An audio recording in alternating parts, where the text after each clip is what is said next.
Lors de la dernière vidéo, nous avons vu que les valeurs théoriques des trois pyramides forment un système cohérent.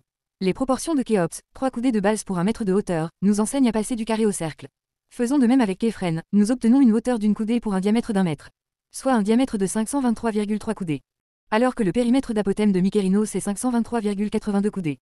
Précisons que la moyenne de ces valeurs est 523,6 coudées. Donc les cercles de Képhren et de Mykérinos sont quasiment égaux. Leur rayon mesure 137 mètres, c'est la hauteur de la plateforme de Khéops, alors que l'unité modulaire de Képhren ainsi que le sphinx mesure 137 coudées.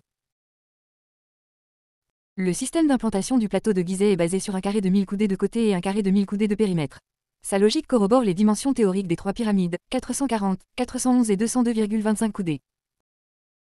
Soit un carré de côté 1, sa diagonale vaut racine de 2, et permet de placer l'angle nord-est de Khéops.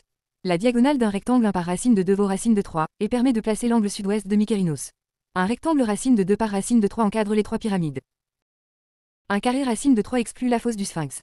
La diagonale d'un rectangle 1 par racine de 3 vaut racine de 4, donc 2. Ici un double carré. Le plateau des Gizeh est encadré par un rectangle 2 par racine de 3. Un triple carré de diagonale 2 donc d'unité 2 divisé par racine de 10 permet de placer le centre de Mykérinos. Nous pouvons déduire les demi-bases est et ouest par 1000 racine de 3, moins 1000, moins 2000 divisé par racine de 10. Et les demi-bases nord et sud par 2000, moins 3 fois 2000 divisé par racine de 10. Donc une base de 202,23 coudées. Nous avons précédemment déduit des proportions et des dimensions de Mykérinos, une base de 202,25, l'écart est de 1 cm. Un carré de 1000 coudées de périmètre permet de déduire une première valeur théorique de la base de Képhren. Demi-base égale 250 racine de 5 moins 250 racine de 2.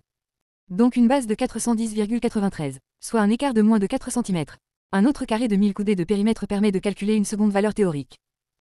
250 racine de 7 moins 250 égale 411,44, soit un écart de 23 cm. Un triple carré d'unité 2000 divisé par racine de 10 permet de placer la face sud de Képhren. La division du plateau en phi permet de placer la face est de Képhren. Un rectangle 250 racine de 3 permet de placer l'angle nord-est de Képhren. Un carré et un double carré permettent de placer l'angle sud-est du temple de Képhren.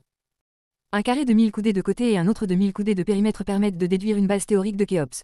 1000 moins 250 racine de 5 égale 440,98. Cela peut expliquer pourquoi Khéops est posé sur un socle d'environ une coudée de large.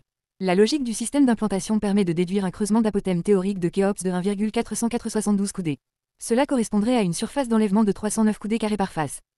Donc 618 coudées carrés pour 2 faces et 1236 coudées carrés pour les 4 faces. Si nous ajoutons la surface d'un socle de 1 coudée, nous arrivons à 3000 coudées carrés. La même méthode permet de déduire une autre surface théorique d'enlèvement d'apothème de 600 coudées carrés. Un carré 250 racines de 8 et un autre 250 racines de 10 permettent de positionner le temple de la vallée. Jusqu'ici nous avons cherché une logique et donc manipulé exclusivement des valeurs théoriques pour tracer à grands traits le système d'implantation du plateau de Gizeh. La vérification grâce au point GPS fourni par l'outillage topographique moderne laissera peu de doute sur l'intentionnalité des bâtisseurs.